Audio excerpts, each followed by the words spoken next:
अस्सलामुअलैकुम, welcome to JK civil services. इस lecture में हम डेटा सफिशिएंसी और ऑर्डर ऑफ मैग्नीट्यूड पे बात करेंगे। यह आपके सिलेबस का हिस्सा है, आपके सिलेबस में मेंशन्ड है ये दोनों टॉपिक्स, इसलिए हम ये ले रहे हैं। ठीक है, तो आगे चलते हैं।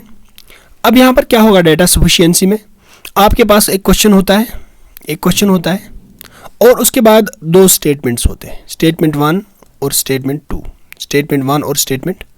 2। तो ये सबसे पहले बात एक बता दूं कि डेटा सफिशिएंसी जो है ये रीजनिंग का भी पार्ट है और मैथ्स का भी पार्ट है। तो हम यहाँ पर मैथ्स वाले क्वेश्चंस के ऊपर बात करेंगे। बल्कि आपको एक बात समझना है, खाली ये वाला जो हम अभी समझ रहे हैं ना, ये समझना है, बाकी सारा डिपेंड करता है यहाँ पर आपने मैथ कितना समझा है पीछे से। जितना आप मतलब प्रॉफिट लॉस कोई भी चीज़ हो सकती है पूछी जाए, परसेंटेज का भी, एवरेज का भी, कुछ भी हो जाए तो, लेकिन उस चीज़ को अब इस्तेमाल वही होगा। लेकिन ये चीज़ यहाँ पर समझना है स्टेटमेंट्स क्या होते हैं। अब यहाँ पर देखिए स्टेटमेंट 1 होगा और स्टेटमेंट 2 होगा। तो ये जो क्वेश्चन है आपको चेक करना पड़ेगा क्या ये डेटा सफिशिएंट है इस चीज़ को जवाब देने के लिए। आपको जवाब नहीं निकालना है, खाली ये बोलना है कि क्या ये जवाब दे सकता है। अब देखिए क्या होगा। पहली बात तो ये यहाँ पे आपको अगर स्टेटमेंट 1 खाली जवाब देगा, अलून जवाब दे पाएगा, ये अकेले में जवाब दे पाएगा, बात समझना, ये अकेले आ जाएगा, इसका जवाब देगा, इसका कुछ भी क्वेश्चन हो, मैथमेटिकल कोई भी क्वेश्चन हो तो ये उठेगा जवाब देगा। तो मतलब इसका ये है कि only one alone is sufficient, so one alone is sufficient while second alone is not sufficient, so only one, ठीक है, one alone is sufficient। उसके बाद अगर बी ये दूसरा स्टेटमेंट ये जवाब दे पाएगा इस क्वेश्चन का, इससे हमें आंसर निकलेगा कि हमें समझ आ जाएगा ना। लेकिन जब आप 1 का इस्तेमाल करोगे नहीं आंसर आ जाएगा, यहाँ से आंसर नहीं आ रहा है, तो that means only two is sufficient. उसके बाद मैं यहाँ पर पहुँचता हूँ ऑप्शन नंबर ई पे, बोथ 1 and 2 आर सफिशिएंट। मतलब अगर ये अकेले आएंगे ना, ये अकेले आएगा, ये इसका जवाब नहीं दे पाएगा, ये अकेले उठेगा, इसका जवाब नहीं दे पाएगा। लेकिन अगर ये दोनों एक साथ आएंगे और जवाब देना, इन दोनों का इस्तेमाल करके हमें जवाब देखेंगे तो दोनों का इस्तेमाल करके हमें जवाब मिलेगा, मतलब बोथ। बात समझ आई। पहले में ओनली एक जवाब दे पा रहा था, दूसरे में दूसरा नहीं दे पा रहा था, यहाँ पर ओनली 2 दे रहा था, पहला नहीं दे पा रहा था। और बोथ 1 and 2 का मतलब ये है कि अगर अकेले ये दोनों जाएंगे तो कोई नहीं दे पाएगा, हाँ अगर एक साथ जाएंगे तो तब दे पाएंगे। समझ आई बात। बोथ का मतलब अगर एक साथ इस्तेमाल करेंगे दोनों स्टेटमेंट्स को तभी जवाब मिलेगा। उसके बाद यहाँ पर ऑप्शन नंबर डी पे देख लो आप, पहले ई पे सी पे जाओ। इधर 1 और 2 इज सफिशिएंट, इधर 1 और 2 इज सफिशिएंट का मतलब क्या हुआ? इसका मतलब ये हुआ अगर ये अकेले देखा, ये भी जवाब दे रहा, अकेले दे रहा जवाब, हमें इसकी कोई ज़रूरत नहीं पड़ रही है। और फिर बी पे देखें, बी भी अकेले दे पा रहा है जवाब, इसकी ज़रूरत नहीं पड़ रही है। मतलब अगर ऐसा हुआ तो दैट मीन्स इधर 1 और 2 इज सफिशिएंट। ठीक है, समझ में आई बात। बोथ अलून यहाँ पर लिखूंगा मैं, बोथ अलून, और यहाँ पर बोथ टुगेदर, बात आई समझ। यहाँ पर both alone can give answer, and यहाँ पर बोथ टुगेदर कैन गिव, और यहाँ पर नीदर 1 और 2 इज सफिशिएंट। इसका मतलब क्या हुआ? इसका मतलब आंसर नॉट पॉसिबल। चाहे आप स्टेटमेंट 1 यूज करो आंसर नहीं आएगा, 2 यूज़ करो आंसर नहीं आएगा, दोनों को यूज़ करो तब भी आंसर नहीं आएगा। इसका मतलब ये हुआ कि आपका आंसर आ ही नहीं पाएगा इन 2 स्टेटमेंट से। समझ में आ रही है बात। तो आगे पढ़ते हैं अब इस क्वेश्चन की ओर, तो तब आपको ही पूरा क्लियर हो जाएगा। देखिए क्वेश्चन है, बहुत ही सिंपल क्वेश्चन है। What percentage did he get in a test of 4 marks? कोई भी है बंदा, उसने टेस्ट में कितने मार्क्स लाए, ठीक है, लेकिन क्या निकालनी, उसकी परसेंटेज निकालनी है। तो पहली बात आपके दिमाग में आ जाएगी कि परसेंटेज निकालने के लिए हमें एक तो पता होनी चाहिए कि इसको कितने मार्क्स आए हैं, और दूसरा ये पता होनी चाहिए कि मार्क्स कितने में से थे, टोटल मार्क्स कितने में से थे टोटल, और आपको करना है मल्टीप्लाई 100, मतलब हमें आ जाएगा आंसर। अब आप चेक कर लो क्या ये दोनों इन्फॉर्मेशन स्टेटमेंट्स में अवेलेबल है, क्या पहले स्टेटमेंट में देखिए, अगर पहले स्टेटमेंट की बात करें तो he got 90 in English and 84 in maths. यहाँ पर 2 सब्जेक्ट्स, इंग्लिश और मैथ्स, इसका मतलब ये अलून नहीं दे पाएगा। ठीक है, ये ऑप्शन खत्म हो गया। तो यहाँ पर ऑप्शन को एलिमिनेट किया करो। हालांकि ये क्वेश्चन बहुत सिंपल है, यहाँ पर एलिमिनेशन ज़रूरत नहीं है। He got 75 in Hindi and 76 इन संस्कृत। यहाँ पर बात समझ आई कि 2 भी नहीं दे सकता अकेले में, और एक और बात समझ आएगी कि चारों का हमें ये दिया गया है, चारों का दिया गया है यहाँ पर 90 प्लस 84 प्लस 75 प्लस 76, मतलब हमें चारों का कितना इसको आया है मार्क्स वो दिया गया है। लेकिन मुझे आप बताओ क्या कहीं पर ये दिया है कि इसको कितने मार्क्स आए हैं, मतलब कितने में से ये आए हैं, टोटल हमें दिया है कहीं नहीं। आप देखो ना, ये भी दिया है, ये भी दिया है, इसमें कितने आए, इसमें कितने आए, कहीं टोटल दिया है। ये टोटल ना एक स्टेटमेंट ए से पता चल रहा है, ना स्टेटमेंट बी से पता चल रहा है, ना क्वेश्चन में दिया गया है। इसका मतलब हम दोनों का इस्तेमाल करें तभी आंसर नहीं आएगा, ए का इस्तेमाल अकेले करें तभी नहीं आएगा, इसका अकेले करें तब भी नहीं आएगा, मतलब हमारा आंसर आ ही नहीं सकता। So neither 1 nor 2 is sufficient. देखिए क्वेश्चन है, in which year was Rahul born, in which year was Rahul born. Statements क्या क्या है, Rahul at present is 25 years younger to his mother, मतलब अगर आज की बात करें तो राहुल जो है वो है 25 years to his mother younger, तो मदर से कितना छोटा, -25। क्या इससे पता हमें चल रहा है कि ये इसका जवाब दे पाएगा? क्या ये वाला इसका जवाब, इसका मतलब ये वाला नहीं दे पा रहा अकेले में जवाब, ठीक है। तो इसका मतलब ये इधर भी ख़त्म हो गया ये वाला ऑप्शन, क्योंकि इधर में भी ये भी देना चाहिए था जवाब, बात समझना। उसके बाद Rahul's brother who was born in 1964, Rahul's brother, मैं आर भी लिखूंगा यहाँ पे, is 35 years younger to his mother, माँ से कितना है -35, ठीक है, माँ से 35 यंगर है। अब आप एक बात समझ लो, क्या ये स्टेटमेंट हमें दे पा रहा है इसका जवाब कि राहुल कब पैदा हुआ था? ये वाला स्टेटमेंट खाली, यहाँ से ये तो पता चलता है कि ये कब पैदा हुआ था राहुल का भाई, क्योंकि देखिए ये यहाँ पर दिया गया है कि ये पैदा हुआ था 1964 में, लेकिन क्या यहाँ पर राहुल का पता चलता है? इसका मतलब ये 2 भी अलोन सफिशिएंट नहीं है, ठीक है। वहाँ पर अब बच्चे क्या बोथ या नन, हमें अब देखना है कि आंसर आ पाएगा या नहीं आ पाएगा। अब देखिए हमें यहाँ से एक चीज़ पता चलती है, सॉल्व करने की ज़रूरत नहीं, आपको कॉमन सेंस से पता चलती है कि अगर ये माँ से 25 साल छोटा है और उसका भाई माँ से 35 साल छोटा है, उसका भाई माँ से कितना छोटा है, 35 साल छोटा है, ठीक है। तो इसका मतलब क्या हुआ, तो इसका मतलब ये हुआ कि इन दो के दरमियान 10 साल की गैप है, ठीक है। मतलब ऐसे मैं समझाता हूँ आपको, अगर माँ की एज मानते हैं 50 साल है तो 50 में से 25 गई, मैं मानता हूँ माँ की एज है 50 साल, समझाने के लिए आपको ये सॉल्व तो करना नहीं है, मैंने करना, सॉल्व नहीं करना है, खाली देखना कि आप कर पाओगे कि नहीं। 50 में से 25 गए तो 25 आया, 50 में से 35 गए तो 15 आया। तो अगर माँ 50 है तो एक बेटा 25 है, दूसरा बेटा 15 है, तो ये इसका छोटा भाई है। और ये इन दोनों के दरमियान डिफरेंस देखो कितनी है, 10 साल की डिफरेंस है। अगर ये हुआ है 1964 में पैदा और ये इससे बड़ा है 10 साल, आप देख सकते हो राहुल इससे बड़ा है 10 साल, तो ऑटोमेटिकली बात समझ आ जाएगी, अगर ये 1964 में हुआ होगा तो ये 1954 में ही हुआ होगा, क्योंकि इससे 10 साल बड़ा है, एज 10 साल बड़ा है, इसलिए पहले पैदा हुआ होगा, कंफ्यूज नहीं होना, ठीक है। इसका मतलब दोनों स्टेटमेंट्स एक साथ मिला के हमें आंसर देंगी, ठीक है। आंसर निकालना नहीं है यहाँ पे, बस ये देखना है कि निकल पाएगा कि नहीं। क्वेश्चन है, what is the salary of C in a group of ABCDE, ABCDE 5 बंदे हैं, हुज एवरेज सैलरी इज 20,000, ठीक है।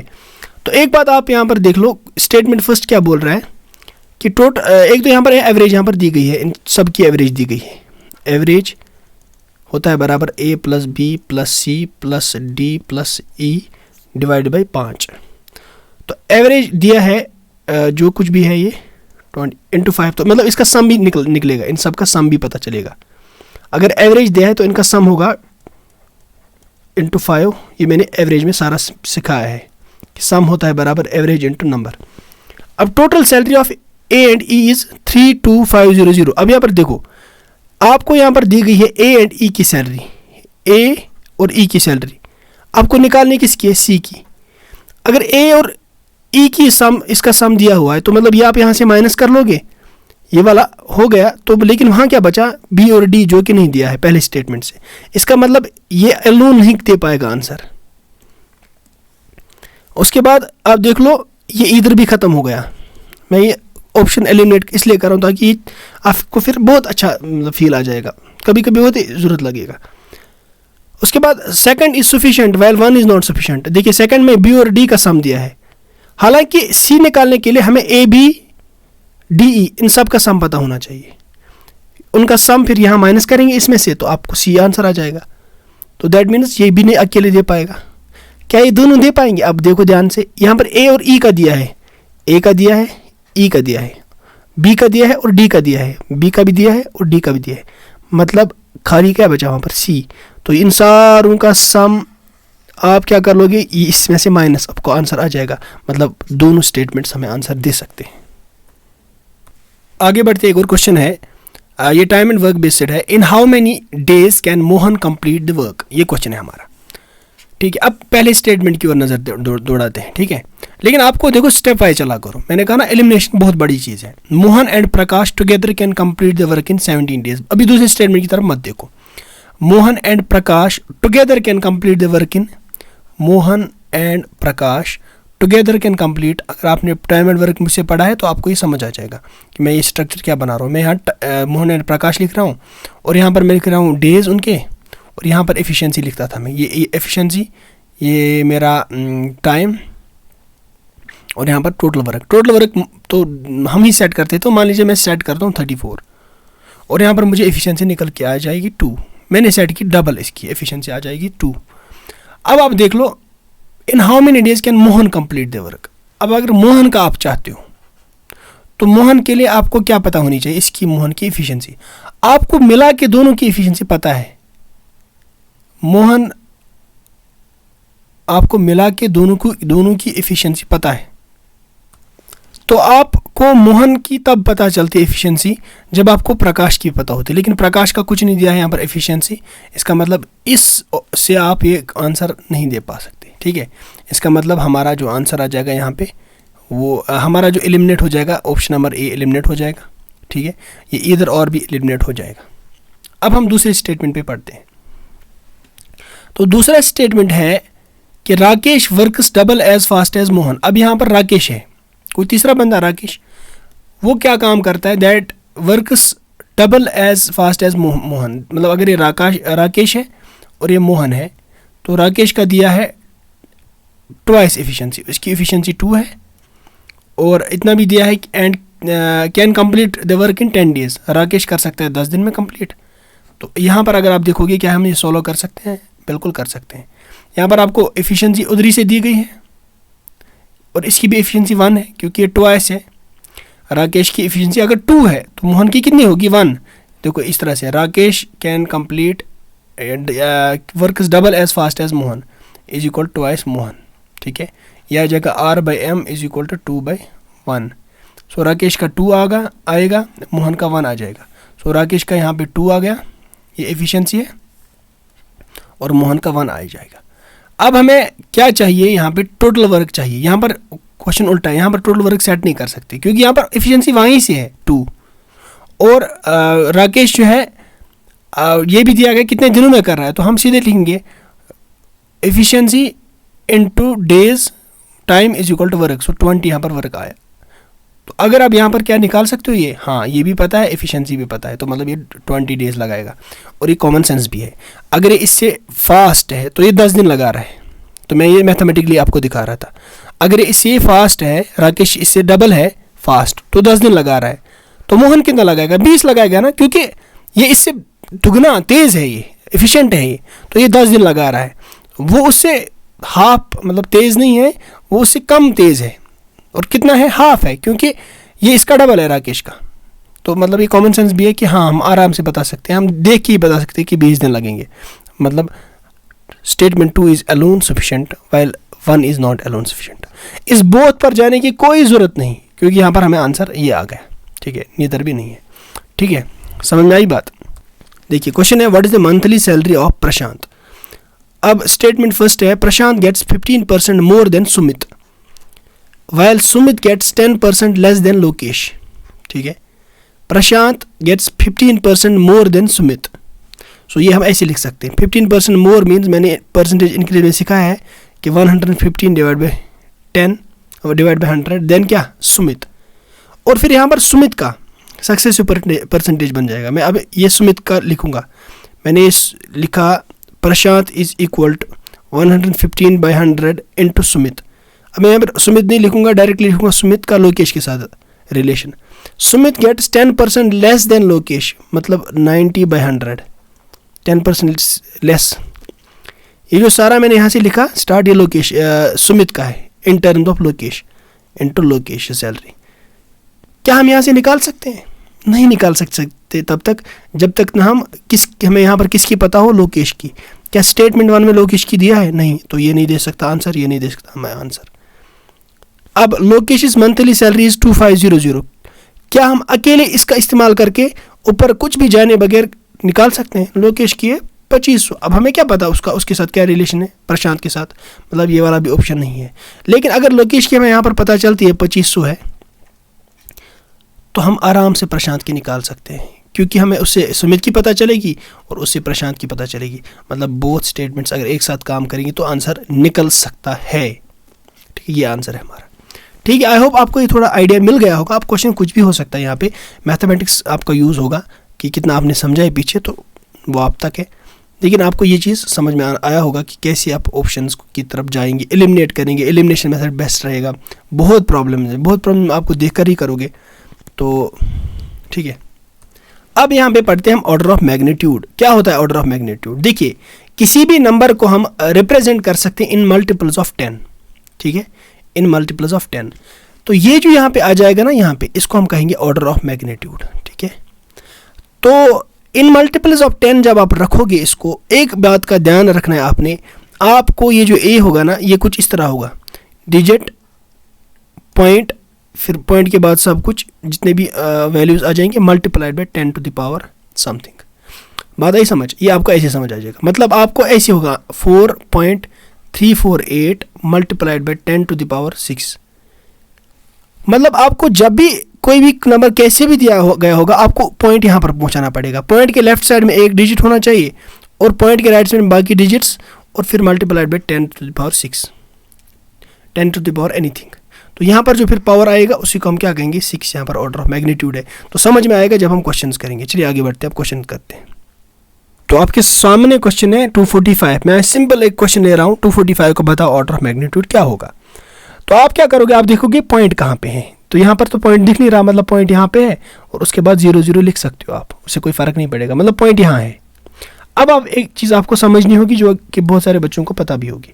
जब पॉइंट यहाँ पे लेफ्ट साइड जाता है ना, पॉइंट को जब हम लेफ्ट में लेते हैं, तो यहाँ पर इसको लिख सकते हैं हम 24.5। ठीक है, लेकिन हमें फिर मल्टीप्लाई करना पड़ेगा 10 टू द पावर जितना हमने लेफ्ट लिया है। एक शिफ्ट हुआ है ना, तो 1 आ जाएगा।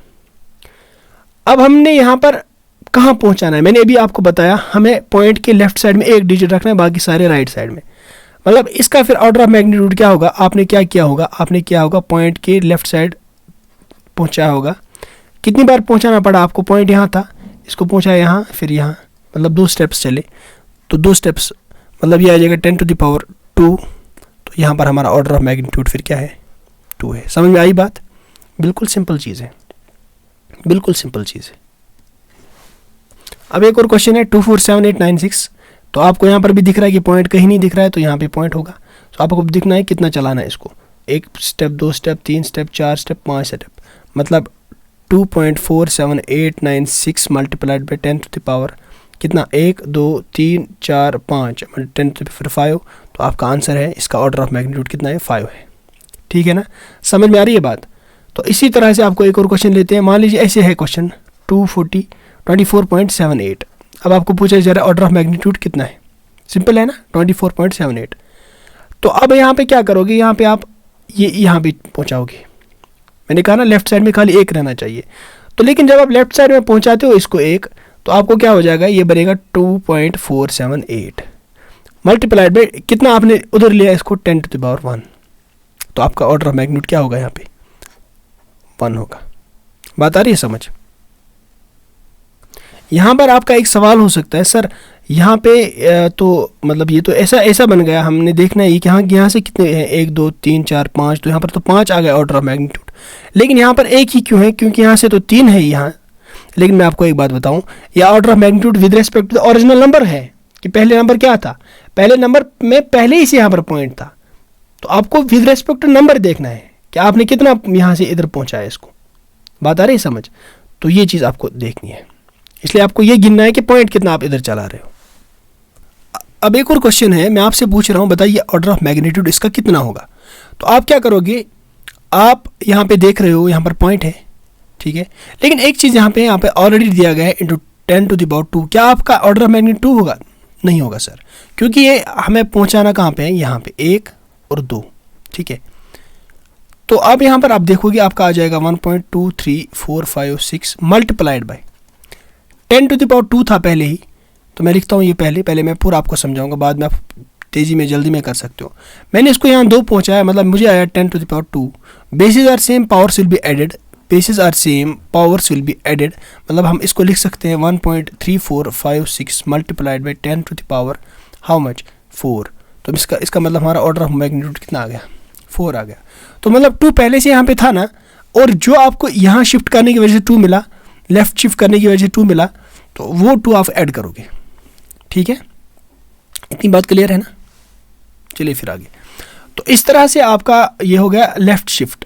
अब कभी कभी क्या होगा, आपका क्वेश्चन है इस तरह से 0.468, मैं आपको पूछता हूँ बताइए ऑर्डर ऑफ मैग्नीट्यूड कितना है। तो आपको ये 0 कंसिडर नहीं हो जाएगा, आप कहोगे सर ये तो 0 है पहले से। नहीं, 0 के बगैर यहाँ पर टर्म आनी चाहिए, इसका मतलब हमें पॉइंट यहाँ शिफ्ट करना, ये 0 कंसिडर नहीं होगा।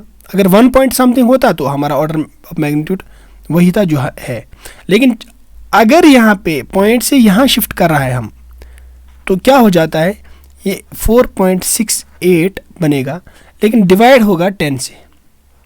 10 टू द पावर कितने शिफ्ट्स हैं, तो शिफ्ट कितना है 1, तो ये 10 टू द पावर 1 है। और इसी को हम लिख सकते हैं 4.68 मल्टीप्लाइड बाई, जब हम इस 10 को ऊपर ले जाते हैं तो मल्टीप्लाइड बाई 10 आ जाता है किसी भी टर्म को, लेकिन जो रेज्ड पावर होता है वो माइनस में चला जाता है, ये -1 बन जाएगा। अब 10 टू द पावर 1 डिवाइड में बराबर होता है 10 टू द पावर -1, तो मतलब हमारा ऑर्डर ऑफ मैग्नीट्यूड ये है, ठीक है। इस तरह से एक और क्वेश्चन लेते हैं। तो आपके सामने एक और क्वेश्चन है, आपको बताना है ऑर्डर ऑफ मैग्नीट्यूड कितना होगा। तो आप देख लो, तो आपको ये 7 के बाद पॉइंट आना चाहिए कि लेफ्ट साइड में 7 1 से 9 तक कोई वैल्यू रहना चाहिए। तो आपने 1 2 3 स्टेप्स यहाँ पहुँचाना है, मतलब 7.89 बनेगा ये। जब 3 स्टेप्स यहाँ पहुँचाया तो डिवाइड में क्या चला गया, वहाँ पर मल्टीपल होता था, जब राइट साइड में लेते हैं डेसिमल को तो डिवाइड हो जाता है, तो डिवाइड में हो जाएगा 3, तो मल्टीप्लाई में है 4 ऑलरेडी। अब यहाँ पे देखना है, ट्विस्ट यहाँ पे ये है कि आपको ये समझना है, अब बेस है यहाँ पे 10, यहाँ भी बेस 10 है जो पहले से थी, लेकिन base are same, powers will be in division subtracted, मतलब हमारा आंसर इस तरह से आएगा 7.89 multiplied by 10 to the power 4 - 3, तो ये बनेगा 4 - 3 1 के बराबर होता है, तो वही हमारा ऑर्डर ऑफ मैग्नीट्यूड है, ठीक है। क्लियर है ना? बस यही बात समझने की है, इतना ही आपको समझना है यहाँ पे, ठीक है। आगे चलें, एक और क्वेश्चन लेते हैं। मैं मानता हूँ 0.478 है multiplied by 10 to the power -2 है, पहले से 10 टू द पावर -2 है। ऑर्डर ऑफ मैग्नीट्यूड बताओ। आप ही पॉइंट यहाँ ले जाओगे, तो ये लिखने की आपको ज़रूरत भी नहीं है एग्जाम्स में, ये आपको दिमाग में ही सोचना है। ये जब यहाँ लिया तो ये बना 4.78, लिखने की इसके साथ हमें क्या है, तो ये डिवाइड बाई 10, तो 10 जब डिवाइड में आ गया तो मल्टीप्लाई 10 इज पावर -2, तो अब यहाँ पर देखो base are same, power will be subtracted, -2 - 1 is equal to -3, तो ये है हमारा ऑर्डर ऑफ मैग्नीट्यूड, ठीक है। अब आपके सामने एक क्वेश्चन है, आपको पूछा जा रहा है what is the order of the magnitude 0.0024, तो यहाँ से मल्टीप्लाइड बाय कुछ नहीं है, दैट मीन्स हम सीधे ये एक शिफ्ट यहाँ गया, ये दूसरा यहाँ गया और ये तीसरा यहाँ गया। चूँकि हम राइट में शिफ्ट जा रहे हैं तो इसलिए माइनस में आ जाएगा, तो इस तरह से 0.0024, तो जब यहाँ गए 1 2 और 3 चले गए, so 2.4 divide by 10 to the power 3, तो ये जब ऊपर लिखते हैं तो multiplied by 10 to the power -3 लिखते हैं, तो -3 हमारा आंसर है, ऑप्शन नंबर बी, ठीक है। अच्छा, अब इसी से बेस्ड एक क्वेश्चन है, हमें बताया जा रहा है इसके वैल्यू बताओ। 1.5 × 10 to the power 5, 1.5 × 10 to the power 5, तो देखिए यहाँ पर समझना है, तो ये 10 टू द पावर कैसे आया होता है ये आपको पता है कि हम क्या करते हैं, हम इस पॉइंट को लेफ्ट लेफ्ट लेफ्ट लेफ्ट लेते हैं तो हमें क्या आ जाता है, फिर रेज्ड पावर में कुछ आ जाता है टू द पावर 10। अब आपका क्वेश्चन उल्टा है, क्वेश्चन उल्टा है कि आपको मल्टीप्लाई बाय 10 करके आपका जो वैल्यू है वो क्या है। तो आप क्या करोगे, आपको याद रखना है कि एक जितने भी इस पे रेज पावर है, पहले रेज पावर ही 0 ये पॉइंट राइट साइड में लेने में जाता है, तो मतलब 15, मतलब हमारे पास अब 4 ही जीरो है, 10 टू द पावर 4। समझ आई बात। पहला एक पावर किसके में जाएगा, पहले पावर्स इसको शिफ्ट करने में जाएगा, राइट शिफ्ट लेने में जाएंगे, और उसके बाद जितने पावर्स बचे वो उसके सीधे जीरोज आ जाएंगे, 1 2 3 4। तो ये हमारा आंसर है। समझ आई बात, बिल्कुल आसान है। मतलब अगर मैं कोई आपको क्वेश्चन और दूं, मतलब 4.27 इंटू 10 टू द पावर 6 है, मैं आपको बताऊँ इसका आंसर बताओ, आप कहोगे सर 2 जीरो तो इसको यहाँ पॉइंट में इधर ले जाने में जाएंगे, तो ये बनेगा 427, तो वहाँ बचे 4 जीरो, तो वो 4 जीरो इसके साथ आ जाएंगे, तो ये हमारा आंसर है। ठीक है, इस तरह से 7.63 multiplied by 10 to the power -4 किसके बराबर है। मल्टीप्लाइड बाई 10 टू द -4 मतलब हो गया divide by 10 to the power 4। ठीक है, ये आपने सीखा। अब जब divide by 10 to the power 4 था तो हम क्या करते थे, हम राइट में जाते थे तभी ये डिवाइड आ जाता था। अब हमें रिवर्स चलना है, पॉइंट को लेफ्ट साइड ले जाना है, तो पॉइंट को एक लेफ्ट साइड में ले जाएंगे, यहाँ तक पहुँचने में, पॉइंट को यहाँ तक पहुँचाने में उतने जीरोज खर्च हो जाएंगे, तो एक जीरो खत्म हो गया, वहाँ क्या बचा 3 जीरोज खाली। अब वो तीन जीरोज पॉइंट के राइट साइड में लिखे जाते हैं, 1 2 और 3, 7 6 3। समझ आई बात। तो बी हमारा आंसर है। अगर आपसे मैं पूछूं ये वाला क्वेश्चन जो है, हालांकि ये इस फॉर्म में नहीं है कि एक के बाद पॉइंट है, मैं बताऊं आपको इस वाले फॉर्म को क्या करो, इसमें जो है आप बताओ वैल्यू क्या होगा इन टर्म्स ऑफ जीरोज। आपको पता है ये डिवाइड बाय 7 है असल में। ठीक है, तो 3 जीरोज ये पॉइंट यहाँ ले जाने में जाएंगे, तो 3 गए, तो 3 तो चले गए। ठीक है, अब वहाँ क्या बचे 4, तो वो 4 जो है पॉइंट के बाद आ जाएगा, 1 2 3 4, 8 6 7 3 4। समझ में आई बात। तो इस तरह से सारे क्वेश्चंस करते हैं। तो आई होप ये आपको अच्छा लगा होगा। Thank you for today, take care.